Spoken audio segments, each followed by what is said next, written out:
@Julio Sánchez Cristo Oficial. La noticia tiene que ver con los vaqueros de la cocaína, de Cocaine Cowboys. Ayer recordábamos la entrevista con el realizador de la película, donde la protagonista era doña Griselda Blanco, la reina de la coca. Pues la historia tiene que ver con el arresto de Gustavo Falcón, el último de esos vaqueros. Falcón era hermano de Willy, fue arrestado en Orlando, pudo huir 26 años. Gustavo hoy tiene 55, había escapado de un encauzamiento en Miami, donde se le acababa de acusar de entrar toneladas de cocaína. Es una leyenda de cuántas toneladas logró ingresar este hombre.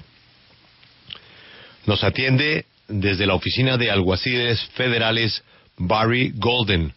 Officer Golden, good morning. Officer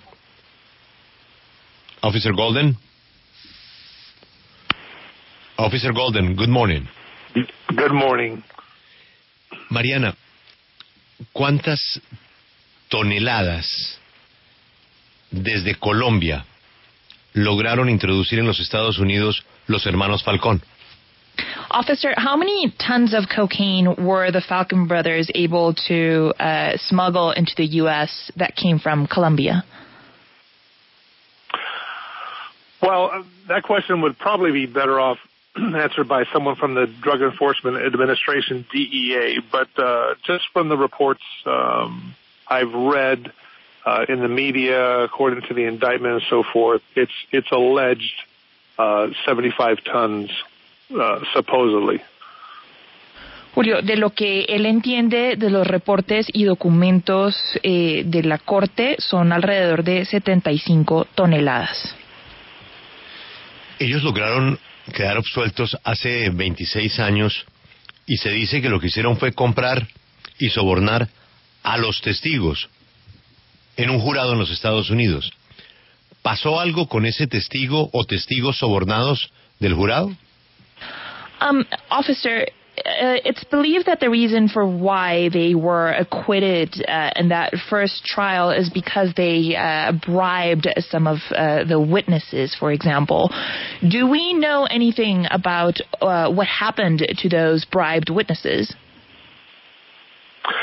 I mean, unfortunately, I can't really speak to the former case. And I apologize that I can't, expand on this. But that would be probably a question more for the U.S. Attorney's Office, because the U.S. Marshal Service was not involved in the investigation of the alleged bribery of witnesses or the first trial or, the cocaine importation indictment of Mr. Willie Falcón and Sal Magluta. The Marshal Service is responsible for tracking down fugitives, and this is the arrest of Gustavo Falcón last Wednesday was our involvement because he was a fugitive, and he was a fugitive for 26 years. Julio, él en verdad no puede hablar mucho del caso en específico porque en verdad el que podría, darnos la respuesta a esa pregunta es la oficina del fiscal general. Lo que hacen los U.S. Marshals es simplemente encontrar al fugitivo. Ellos no están involucrados en la investigación y en lo que se presenta en cuanto al caso, sino en encontrar al fugitivo, que en este caso era el señor Gustavo Falcón. Listo, entonces esa es la última pregunta. ¿Cómo encontraron después de 26 años al señor Falcón en Kissimmee? So, officer, since that is your job to find this fugitive, how did you finally find Gustavo Falcón after 26 years of evading justice? Well, deputy marshals who work fugitive cases are some of the best investigators in the world, and we know how to find people. That's our specialty. We know how to find people who don't want to be found.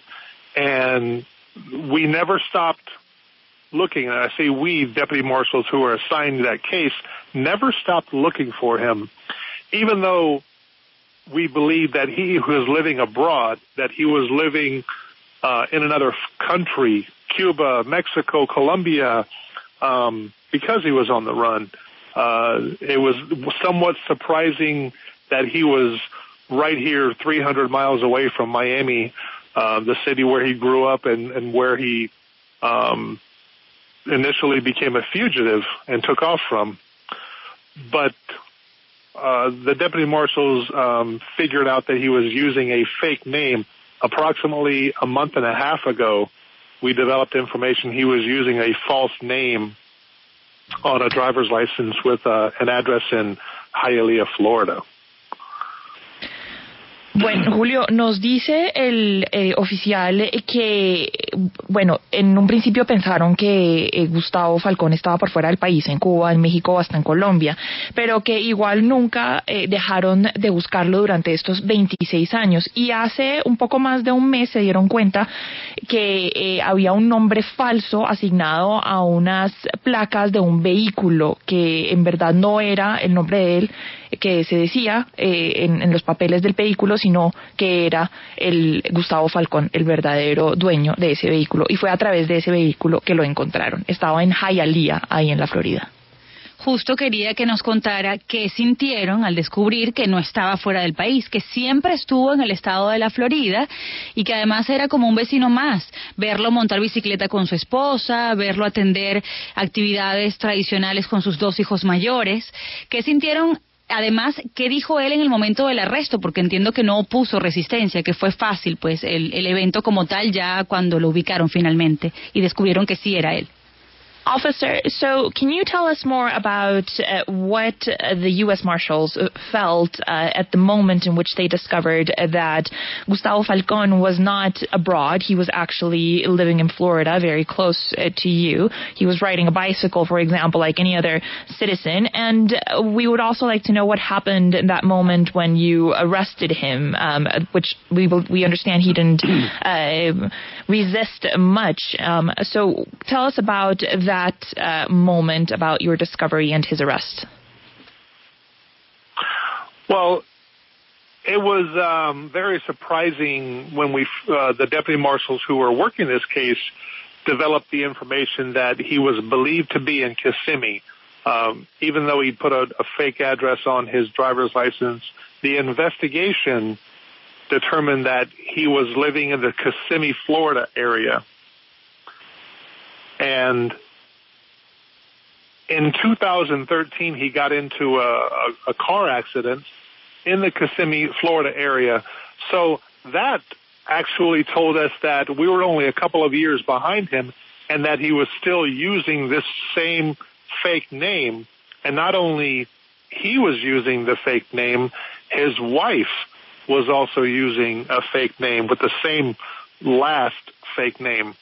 And so our efforts started focusing on the Kissimmee area, and just in the last couple of weeks, we developed an address which turned out to be a rental property in Kissimmee. And that's the typical MO on someone who is a fugitive. They're not going to have a house in their name, cars in their name, and so forth. So we started focusing on that property, and last Wednesday, a team of U.S. Marshals from Miami met some U.S. Marshals from Central Florida, and they converged on that house just to conduct surveillance. And early in the morning, Mr. Falcón was seen coming out of the garage with his wife on a bike. It initially made things kind of difficult to positively identify him because they were wearing bicycle helmets, the safety helmets, and sunglasses. So they followed him for several hours just to make sure that he was the fugitive that they were looking for, because they didn't want to take somebody down in the street or arrest somebody who was not the person they were that was wanted. And so they wanted to make absolutely 100% sure that this was, in fact, the subject who has been on the run for 26 years. So they followed him, and once they were confirmed, and once they were absolutely sure this was Gustavo Falcón, they took him down at an intersection, and they basically blocked him in with their vehicles and got out of the vehicle and instructed him to get on the ground. He was placed in handcuffs. He did not resist, and he was handcuffed, and then he was allowed to sit down for a few minutes until they contacted other local police to transport him to back to the U.S. Marshal's office and then ultimately to the Orange County Jail. So, Carla, le digo que ellos estuvieron muy sorprendidos en el momento en el que se enteraron que él estaba en la Florida. Se dieron cuenta, además, que él había estado en un accidente, había sufrido un accidente de tránsito en el 2013, y a raíz de eso fue que se dieron cuenta del vínculo que tenía con el nombre falso y el apellido falso que utilizaban tanto él como su esposa. Además se dieron cuenta que estaban arrendando una casa, y eso era una digamos pista, porque los fugitivos nunca compran las cosas, siempre tienen que arrendar las cosas y bajo un nombre ficticio.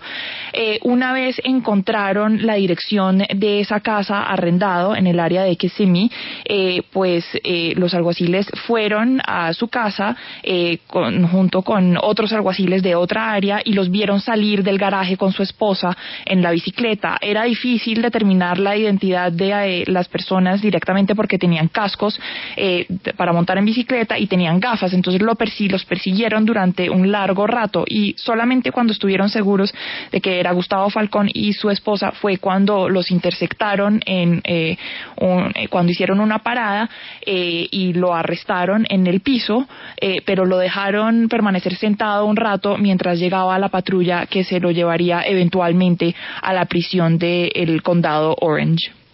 Mariana, escuchamos esta historia y pareciera que fuera una película, pero a mí no deja de llamarme la atención ver un presidente como Donald Trump persiguiendo indocumentados que se han comido quizás una luz, que han dejado de pagar un ticket de tránsito y siendo perseguidos como delincuentes, y por otro lado ver este señor que estuvo 26 años viviendo y disfrutando de una vida en Estados Unidos completamente libre.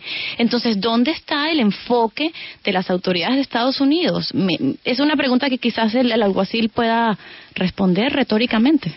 Sheriff, maybe you as a law enforcement authority can tell us where the focus of an organization such as yours is, because we see President Trump giving a lot of talk about finding illegal immigrants, and it seems like a lot of law enforcement resources are being put towards that purpose. But a fugitive like this was able to hide for around 26 years. So in your opinion, where is the focus actually going, and is it being effective in terms of how it impacts society as a whole? Well, the U.S. Marshal Service is tasked with investigating and locating and arresting federal fugitives, and part of our task forces nationwide, state and local fugitives as well. And so even though we don't look at whether a person is illegally here or he is a resident alien or he is a U.S. citizen, our focus remains the same. When there is an arrest warrant issued for a person who is a fugitive, we're going to use all the resources that we have at our disposal to track that fugitive down and bring him back to justice. Whether they're an illegal alien, a resident alien, is not of much consequence to us at that point in time. If a subject is arrested and we find out that he was deported and now he has re-entered the United States, of course, that's when we would contact the Immigration and Customs Enforcement, ICE, authorities and have them prosecute that individual for a re-entry after deportation federal charge. But, I think Donald Trump has been very supportive of law enforcement in the United States So, but we will maintain and continue our mission in this regard. Ivonne, el alguacil nos deja muy claro que ellos, su organización, simplemente busca a fugitivos. El hecho de que sean indocumentados o ciudadanos americanos o residentes legales de ese país no tiene nada que ver. Si es un fugitivo, ellos lo buscan. Si tiene una orden de arresto y tiene que ser encontrado, ellos se dedican a buscarlo. Ahora, si por ejemplo una persona ha sido deportada y ha logrado volver a entrar a los Estados Unidos, pues ellos simplemente contactan al famoso ICE, a aquella agencia que vigila y conduce todos los temas de inmigración para que ellos lleven a cabo el debido proceso. Bueno, él dice que ellos son los mejores del mundo en encontrar fugitivos. ¿Cuánto tiempo calcula él que va a caer el asesino de Ohio, el que acaba de subir a internet el asesinato de su víctima, de un señor mayor? You, Sheriff, say that the U.S. Marshals are the best in the world at finding fugitives. We'd like to know how much time you calculate it will take to find the Ohio murderer that just posted that live murder on Facebook and is now running loose. You can never, from the law enforcement standpoint, you can never put a time frame on how long it will take to catch a fugitive. It's just something, it's very, very hard to say, you can't say we'll have this guy in custody in X number of days. It's very hard to determine that. We will work very hard. The U.S. Marshals, I believe from what I have read, are involved in the fugitive case of that individual who is now a fugitive. And they will work very diligently to track that individual down and hopefully arrest him and bring him back to justice to face the charges that he is facing in Ohio. But it's very hard, only because when you have an individual who is on the run and doing everything that he can do to avoid capture and to remain, under the radar of law enforcement, it's hard to put a number of days or weeks that it would take. I don't know any law enforcement officer who would try to predict, they would have a fugitive in custody in X number of days or weeks.